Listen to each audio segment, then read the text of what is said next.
Teachers point 247 में आपका स्वागत है। और मैं आपका मैथ एजुकेटर आज से मैथ स्टार्ट करने जा रहा हूँ। और सबसे पहले हम स्टार्ट करेंगे अरिथमेटिक।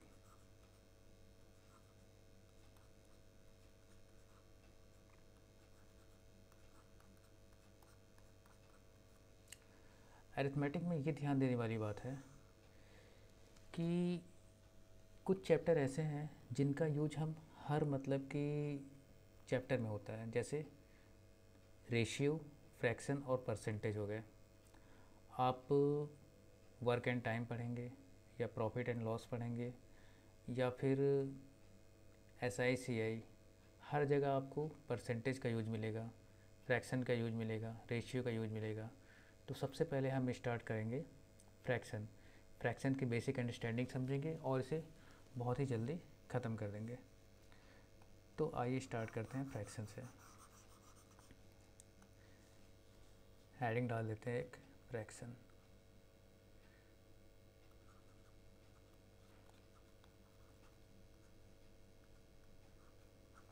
मैं चीज़ों को हिंदी और इंग्लिश दोनों में बताऊंगा ताकि हर तरह के बच्चे समझ पाएँ। तो आइए देखते हैं कि भिन्न होता क्या है। भिन्न एक ऐसी संख्या है जो किसी संपूर्ण चीज़ के किसी भाग को दर्शाती है।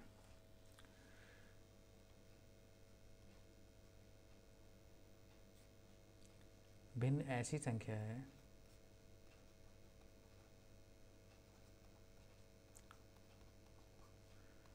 जो किसी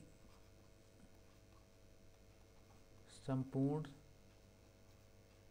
चीज़ के किसी भाग को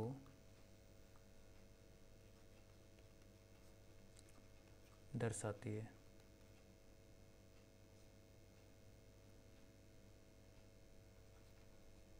जैसे कि मान लीजिए कि एग्जाम्पल 3/7 लिखा। 3/7 का मतलब ये है कि किसी भी चीज़ के 7 पार्ट हैं, उसमें से हम 3 पार्ट की बात कर रहे हैं। मतलब कि 7 में से 3 की बात कर रहे हैं, बाकी के 4 पार्ट की बात नहीं कर रहे हैं। और अगर हम और क्लैरिटी के लिए देखिए, मान लीजिए कि ये एक सेब है, ठीक है। इसको मैं 4 पार्ट में काट देता हूँ, ठीक है। फ्रैक्शन में कोई चीज़ जो है एक होती है, मतलब अगर कंप्लीट की बात करें तो वो एक चीज़ वो एक होती है।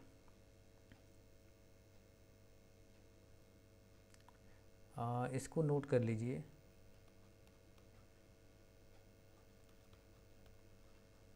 फ्रैक्शन में कोई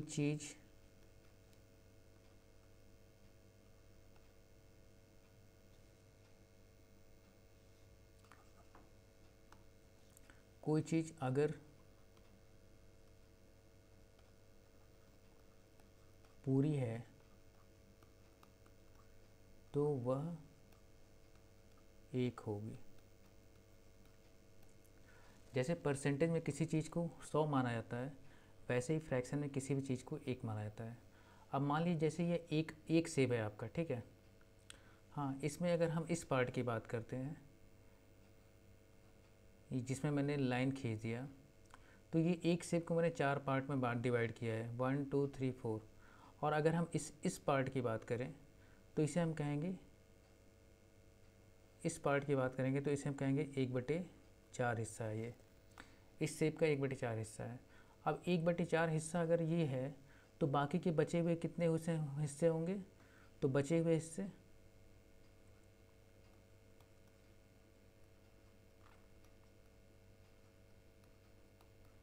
तो हम देख रहे हैं कि एक सेब को 1 2 3 4 पार्ट में डिवाइड किया गया है। तो बचे हुए हिस्से कौन कौन से हैं? ये हैं, ये हैं और ये है। तो ये कितने हिस्से हैं? 1 2 3। तो बचे हुए किस हिस्से कितने हो गए? 3/4। मतलब कि 4 पार्ट में से एक पार्ट अगर यहाँ है तो कितने पार्ट बच गए? 3 पार्ट। तो उसको हम कैसे रिप्रेजेंट करेंगे कि 4 पार्ट में से 3 पार्ट ये बच गए। अब देखिए, को मतलब कि मैंने कहा कि फ्रैक्शन में कोई भी चीज़ पूरी है तो वह 1 होगी। तो अब इस पार्ट को और बाकी तीनों पार्ट को जोड़ेंगे तो 1 आना चाहिए। तो आप देख लीजिए 1/4 पार्ट को जोड़ते हैं और बचा हुआ पार्ट कितना था, 3/4। अब इसको जोड़ेंगे तो देखिए ये बेस सेम है तो डायरेक्ट नीचे 4 लिख देंगे और ऊपर 3 और 1 4 हो जाएगा और 4/4 इक्वल टू 1 हो जाएगा। तो फ्रैक्शन में कोई चीज़ 1 होती है, ये हो गया। अब आगे चलते हैं फ्रैक्शन के टाइप्स। तो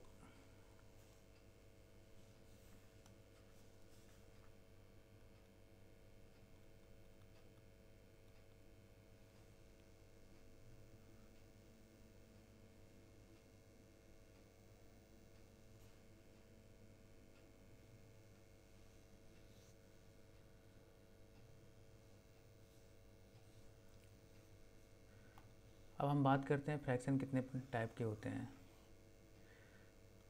इसको मैं यहाँ उठा के रख देता हूँ और अब बात करते हैं।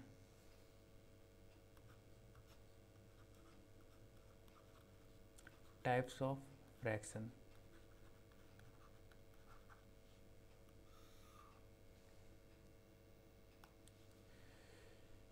फ्रैक्शन के 3 टाइप होते हैं।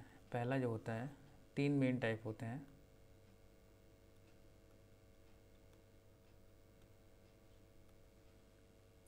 पहला जो होता है प्रॉपर फ्रैक्शन।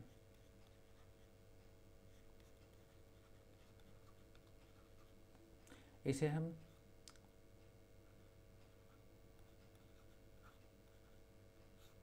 उचित भिन्न कहते हैं। दूसरा इम्प्रॉपर फ्रैक्शन।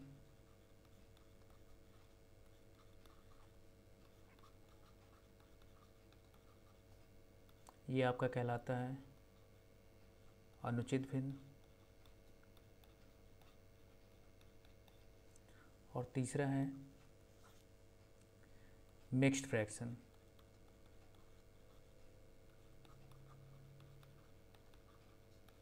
इसे हम कहते हैं मिश्रित भिन्न।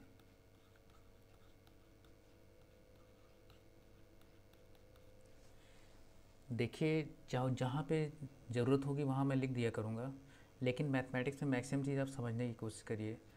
अब जैसे फ्रैक्शन को हम किस फॉर्म में रिप्रेजेंट करते हैं। मान लीजिए कोई फ्रैक्शन है, उसे P/Q के फॉर्म में रिप्रेजेंट करते हैं। तो ये ऊपर वाला भाग क्या कहलाता है, ये अंश कहलाता है। और नीचे वाला भाग क्या कहलाता है, हर कहलाता है। अंश को हम न्यूमरेटर कहते हैं और हर को डिनोमिनेटर।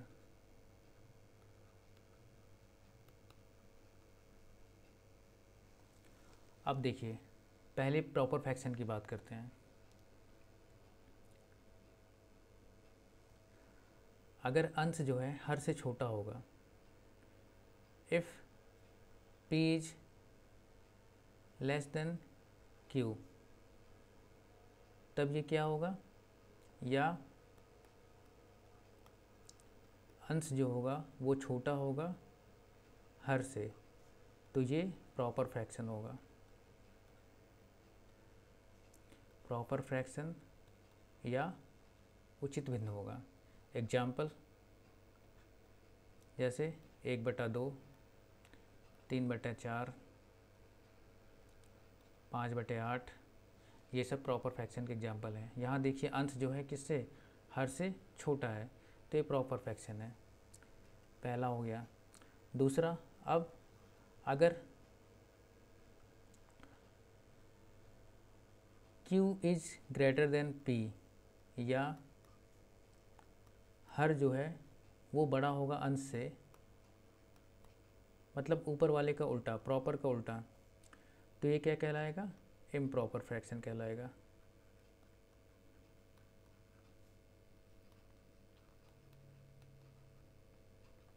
इसके एग्जाम्पल क्या हो सकता है, आप अंश को बड़ा कर दीजिए, हर को छोटा, जैसे कि 4/3, 7/2, 5/3। देखिए इन सब में क्या है, अंश बड़ा है और हर छोटा है, तो ये इम्प्रॉपर फ्रैक्शन कहलाएगा। और प्रॉपर फ्रैक्शन में अंश छोटा है और हर बड़ा है। अब तीसरे टाइप की बात करते हैं, ये क्या है आपका मिक्स्ड फ्रैक्शन। मिक्स्ड फ्रैक्शन में जो है क्या होता है कि नेचुरल नंबर और फ्रैक्शन दोनों का मिक्सअप होता है। इसमें जो है नेचुरल नंबर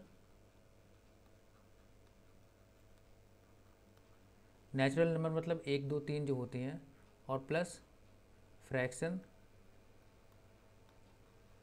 दोनों होता है। एग्जाम्पल जैसे 2 सही 3/4। यहाँ पे देखिए ये 2 है जो नेचुरल नंबर है और 3/4 ये फ्रैक्शन है। तो इस टाइप की संख्याएं जो कहलाती हैं वो मिक्स्ड फ्रैक्शन कहलाती हैं। 2 सही 2 होल 3/4 इसे पढ़ते हैं, 2 सही 3/4। या इसको हम ऐसे करते हैं कि अगर इसको फ्रैक्शन में लिखना हो तो आप इसको लिख सकते हैं 4 दूनाई 8, 8 3 11, 11/4 लिख सकते हैं। एक तरह से जो मिक्स्ड फ्रैक्शन होता है वो इम्प्रॉपर फ्रैक्शन का ही पार्ट है, क्योंकि देखिए यहाँ पे अंश जो है बड़ा हो गया और हर जो है छोटा हो गया। और यहाँ पे 2 होल 3/4, या जैसे कि मान लीजिए 1 होल 1/3 दूसरा एग्जाम्पल है, तो ये 1 और 1/3 के बीच में मल्टीप्लिकेशन का साइन नहीं है। यहाँ क्या साइन होता है इसकी क्लैरिटी बहुत ज़रूरी है। इसका मतलब ये होता है 1 होल 1/3 का मतलब होता है 1 + 1/3। अब इसकी वैल्यू कैसे निकालेंगे बताइए आपको। 3 1 = 3 + 1 4, ये आपका 4/3 हो गया। ये आपका 4/3 हो गया। तो मैंने आपको फ्रैक्शन बता दिया और फ्रैक्शन के टाइप्स बता दिए। अब आगे जो है हम फ्रैक्शन के जोड़, घटाना, गुणा, भाग बताएंगे। अमूमन सबको पता होगा, लेकिन हम ये मान के चल रहे हैं कि कुछ बच्चे ऐसे होंगे जिन्हें नहीं पता होगा। तो आइए हम उसे भी देख लेते हैं।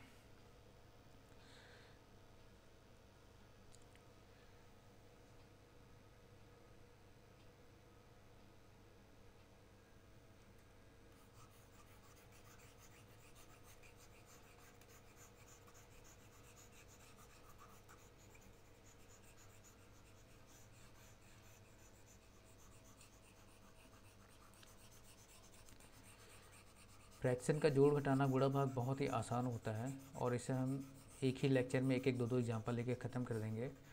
और उसके बाद कुछ क्वेश्चन उस टाइप के देखेंगे जो हमारे TET, UP TET, C TET में पूछे जाते हैं फ्रैक्शन से रिलेटेड। देखिए जैसे कि भिन्न का जोड़,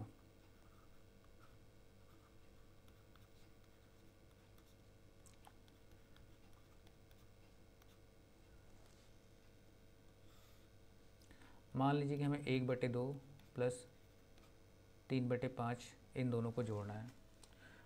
इसको जोड़ने के लिए हम करते क्या है कि 5 और 2 का एलसीएम लेते हैं जो कि 10 होगा। अब इस 10 में हम 2 का भाग देंगे तो 2 5 = 10, 5 बार जा रहा है, और इस 5 का मल्टीप्लाई इसके न्यूमरेटर में करेंगे तो 5 1 = 5 प्लस, अब इस 5 का इस 10 में डिवाइड करेंगे, 5 दूनाई 10, 2 बार गया, और जितनी बार गया उसका मल्टीप्लाई इस फ्रैक्शन के न्यूमरेटर में करेंगे तो 2 3 = 6।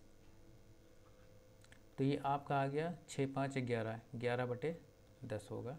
यही आपका उत्तर है। सबसे पहले मैंने क्या किया, इसका एलसीएम ले लिया। एलसीएम को इनके डिनोमिनेटर से अलग अलग भाग देते हैं। 10 को 2 से भाग दिया, 5 बार गया, और इस 5 का मल्टीप्लाई मैंने 1 में कर दिया तो यहाँ 5 लिखा। फिर 10 में 5 से मल्टीप्लाई, 5 2 = 10, 2 बार गया। अब 2 का मल्टीप्लाई इसके न्यूमरेटर के 2 3 6, 6 आया, 6 5 = 11 और नीचे 10। या आप इसे ऐसे भी समझ सकते हैं कि 1/2 + 3/5। इसको कैसे सॉल्व करना है, इन दोनों का क्रॉस मल्टीप्लिकेशन कर दीजिए और आपस में इनका इसमें कर दीजिए। मतलब कि 5 1 = 5 प्लस 2 3 = 6 अपॉन 5 2 = 10, तो भी आपका ये आ गया 11/10। एक एग्जांपल और ले लेते हैं, जैसे 3/4 + 2/6 + 1/8। इसका सम क्या होगा। तो अब देखिए हम 4, 6 और 8 का एलसीएम लेंगे। तो 4, 6 और 8 का एलसीएम 24 होगा। ये एलसीएम आया कैसे? देखिए एलसीएम लेने का सबसे बेसिक तरीका, एलसीएम एचसीएफ के चैप्टर में पढ़ाऊँगा, लेकिन फ़िलहाल आप लोग ऐसे समझ लीजिए कि हम इसको ऐसे लिखते हैं और सबसे छोटे नंबर से, प्राइम नंबर से काटना शुरू कर देते हैं। जैसे 2 से मैंने काटा, 2 2 जा 4, 2 3 जा 6 और 2 4 जा 8। फिर 2 से 2 1 जा 2, 3 नहीं कटेगा, ऐसे ही रहेगा, 2 2 जा 4। अब बचा नहीं, अब फिर 2 से काटेंगे तो ये 1 है, ये 3 उतर जाएगा, ये 1 हो जाएगा, और अब 3 से काटेंगे तो सारे 1 1 1 हो जाएंगे। अब इनको आपस में मल्टीप्लाई करिए, 2 2 जा 4, 2 जा 8, 8 3 जा 24, 2 नहीं 4 नहीं 8 3 24। तो ये एलसीएम आपका इस तरह से निकलेगा, 24 आ गया। अब देखिए मैंने क्या कहा था, एलसीएम निकालने के बाद पहले फ्रैक्शन स्टार्ट करेंगे। इस एलसीएम 24 में 4 से 4 पंचे 20, 4 छंग 24, 6 बार जाएगा, और 6 का मल्टीप्लाई इसके न्यूमरेटर में कर देंगे, 6 त्रिक 18 प्लस, अब 6 का मल्टीप्लाई, अरे 6 का डिवाइड करेंगे 24 में, 6 चौको 24, 4 बार 4 दुनाई 8, और प्लस 8 त्रिक 24, 8 का भाग 3 में करेंगे, अरे 24 में करेंगे तो 8 त्रिक 24 3 बार जाएगा, और 3 का मल्टीप्लाई करेंगे 8 त्रिक 24। तो आपका आ गया कि 18 2 20 से 26, 18 8 26, 26 और 7 28 29, ये आपका आ गया 29/24। ये आपका आंसर होगा। तो इस तरह से हम ऐड करते हैं, और सब्ट्रैक्शन में कुछ नहीं है, प्लस की जगह माइनस कर लीजिए, आपका वही होगा।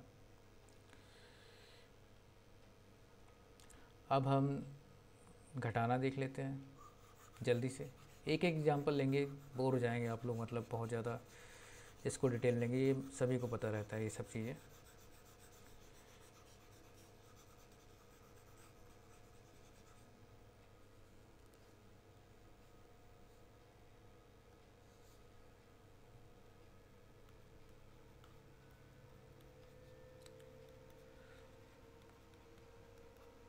मान लीजिए कि 3/4 में से हमें 1/8 माइनस करना है,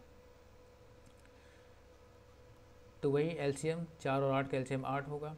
अब 8 में 4 का भाग देंगे, 4 दूना 8, 2 बार गया, 2 का मल्टीप्लाई न्यूमरेटर में, 2 3 6, माइनस 8 का 8 में भाग देंगे, 1 बार जाएगा, और 1 का मल्टीप्लाई 1 में होगा 1, ये आ गया आपका 6 में से 1 गया 5/8, ये आपका आंसर है। या आप ऐसे भी कर सकते हैं, 8 त्रिक 24 डायरेक्ट, 8 त्रिक 24 माइनस 4 एकम 4 भागे 8 चौक 32, तो ये आपका आ गया 24 में से 4 गया 20 भागे 32, और इसको सिंप्लीफाई कर दीजिए, ये 4 से कटेगा तो 4 पंचे 20, 4 पंचे 20 और 4/32, तो ये आपका आ गया 5/8। इस प्रकार से कर सकता है। इसका मल्टीप्लिकेशन और आसान है, देखिए भिन्न के मल्टीप्लिकेशन में डायरेक्ट मतलब मल्टीप्लाई कर देते हैं, अंश का अंश से और हर का हर से।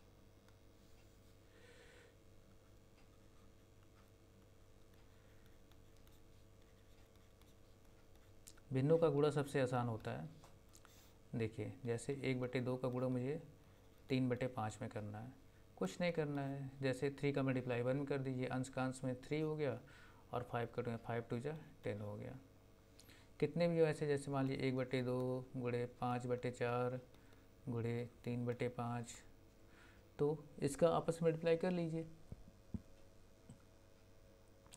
1 5 और 3 5 15, ऊपर 15 आ गया, और नीचे 5 चौक 20 दुनाई 40 आ गया। लेकिन आप इसे सिंप्लीफाई कर लीजिए, अभी भी 5 से कटेगा, सिंप्लीफाइड फॉर्म में लिखना चाहिए, तो 5 3 15, ऊपर 3 आ गया, और 5/40, तो ये आपका गुणा हो गया। भाग पे थोड़ा सा ध्यान देने वाली बात है।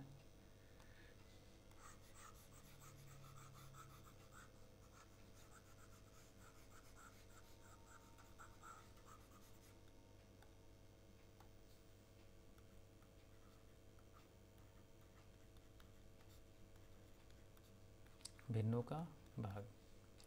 देखिए, मान लीजिए कि 1/2 भिन्न है और इसमें मुझे 3/4 से भाग देना है। तो देखिए, इसमें होता क्या है कि इसका मल्टीप्लाई ऊपर वाले में कर दीजिए और उसे अंश में ले लीजिए, मतलब कि 4 गुणे 1, और नीचे वाले को आपस में इसमें इसका मल्टीप्लाई करके हर में ले लीजिए, 2 3 6, मतलब कि 2 गुणे 3।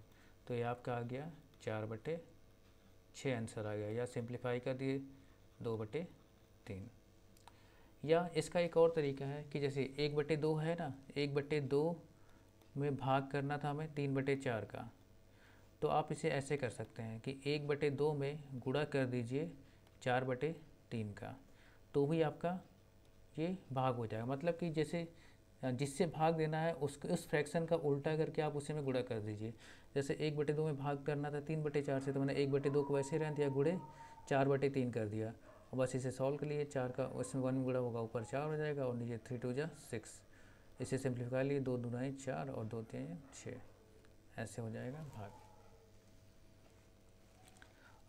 एक चीज़ और देख लीजिए, जैसे मान लीजिए कि ऊपर 3/4 है और इसे मैंने 2 से भाग देना है, ठीक है।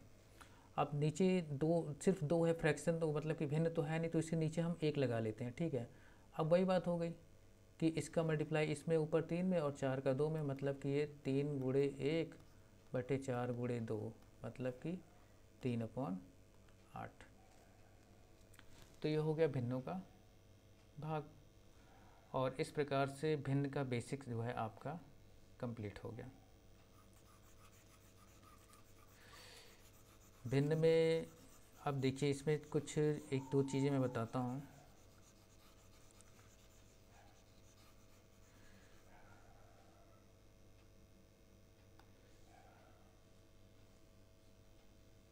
भिन्नों की तुलना करना बताते हैं कि जैसे कौन सी भिन्न बड़ी है।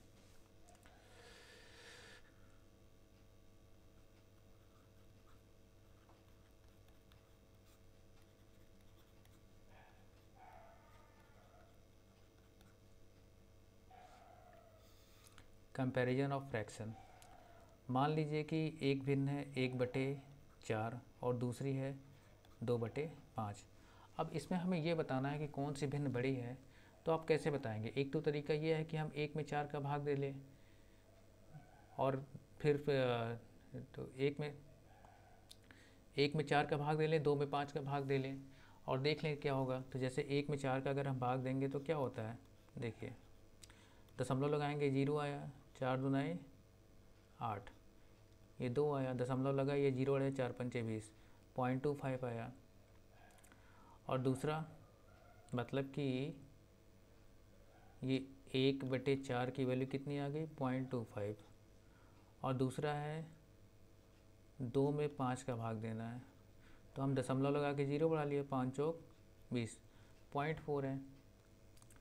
तो 2/5 जो है ये आपका 0.4 आ गया। तो अब ये देखिए 0.25 है और ये 0.40 एक तरह से, तो कौन सी बड़ी है? दशमलव के बाद 0 बढ़ा सकते हैं, ये एक तरह से 0.40 है, ठीक है, या इसको हम कह सकते हैं 0.40, दो अंक लगने। तो कौन सी बड़ी है? 0.40 बड़ा होगा ना, तो मतलब कि 2/5 बड़ी होगी। लेकिन अगर इस तरह से बड़ी संख्या मिल जाएगी तो आपको भाग देने में प्रॉब्लम होगी और डेसिमल भाग देने में दिक्कत होगी। तो इसमें करते क्या है कि हम इन दोनों भिन्न का क्रॉस मल्टीप्लिकेशन कर लेंगे। जैसे ये 5 हो गया क्रॉस मल्टीप्लाई करने पर, और ये 4 दूनाई 8 हो गया। तो जिस भिन्न के अंश बड़ा होगा वही आपका बड़ी भिन्न होगी। तो यहाँ पे देखिए 8 इज ग्रेटर देन 5 है, तो इसका मतलब कि जो होगा कौन होगा, किसका ये अंश है, ये 2/5 का। इसका मतलब होगा कि इसका मतलब 2/5 जो है वो बड़ा है 1/4 से। तो इस तरह से हम कंपैरिजन कर लेते हैं। इन जनरल मान लें कि अगर A/B और C/D दो भिन्न है, इसमें हमें चेक करना है कि कौन बड़ा है। तो क्या करेंगे, A का D से मल्टीप्लाई करेंगे और C का B से मल्टीप्लाई करेंगे। इसमें जो भी वैल्यू बड़ी आएगी वही भिन्न बड़ी होगी। वही भिन्न बड़ी होगी। मान लीजिए ए और डी ग्रेटर देन ये होगा, ये अगर ये इसकी वैल्यू बड़ी आई तो ए बड़ा होगा, और इसकी वैल्यू आई तो सी बड़ा होगा। तो बस अब एक दो क्वेश्चन करते हैं।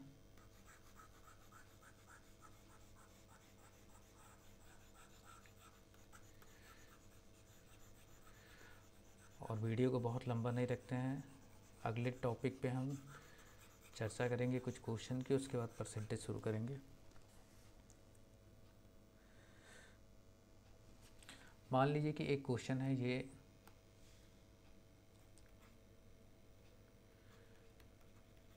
Find largest fraction.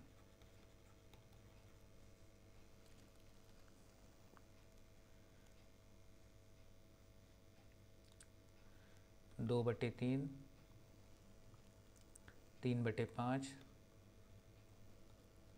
8/11 और 11/17। इसमें हमें सबसे बड़ी भिन्न कौन सी है ये पता करना है। तो देखिए, एक तो तरीका ये है कि हम 2 में 3 का भाग दें, डेसिमल वैल्यू निकाल लें सबकी, 3 में 5 का भाग दें, 8 में 11 का भाग दें और 11 में 17 भाग देंगे। लेकिन इस तरह से बहुत ज़्यादा समय भी लगेगा और दशमलव में भाग देना थोड़ा कठिन होता है। तो हम क्या करेंगे, 2 का कंपेरिजन कर लेंगे। जैसे 2/3 और 3/5 में कंपेरिजन करेंगे, क्रॉस मल्टीप्लिकेशन करते हैं। तो ये 5 दूनी 10 आया ऊपर, इधर यही लिख देते हैं, 5 दूनी 10 आया और ये 3 त्रिकाई 9 आया। तो 10 जो है 9 से बड़ा है, इसका मतलब क्या हुआ, देखिए जो वैल्यू जिसका अंश जो है बड़ा है, 5 दूनी 10 मल्टीप्लाई करने में 3 त्रिकाई 9, तो जिसकी वैल्यू बड़ी आई है वो भिन्न बड़ी होगी। मतलब यहाँ पे 2/3 बड़ा होगा। इसका मतलब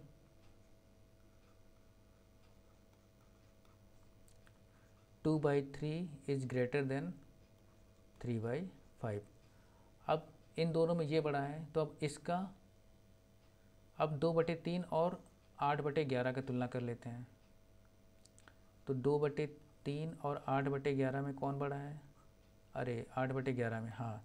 तो इसका मल्टीप्लाई करेंगे, क्रॉस मल्टीप्लिकेशन, 11 दूनी 22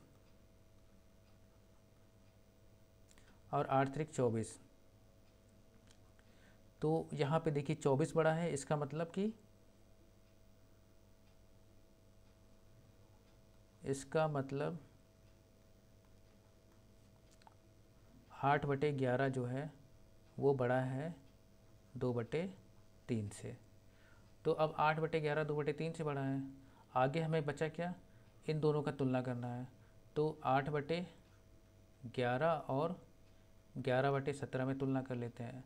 अब क्रॉस मल्टीप्लिकेशन करते हैं, तो 11 करेंगे हम 121 हो गया, इधर 121 हो गया और इधर 17/50 17 136, 136 हो गया, 17 136। तो 136 क्या हुआ, बड़ा है ना 121 से। इसका मतलब कि 8/11 जो होगा वो सबसे बड़ा है।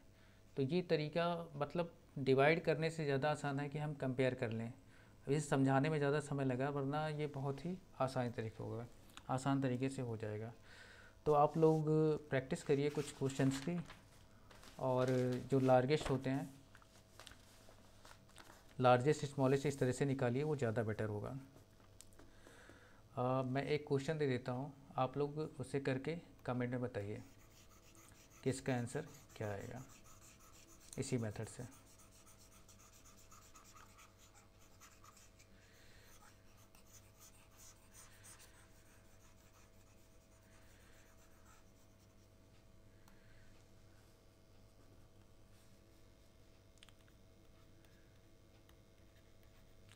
फाइंड लार्जेस्ट एमंग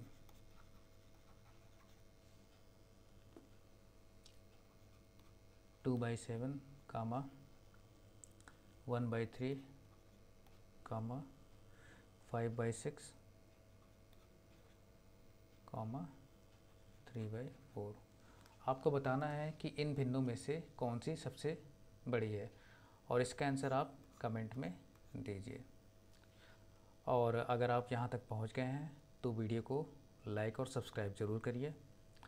और कोई भी समस्या हो तो आप उसे कमेंट में ज़रूर पूछिए उसका समाधान।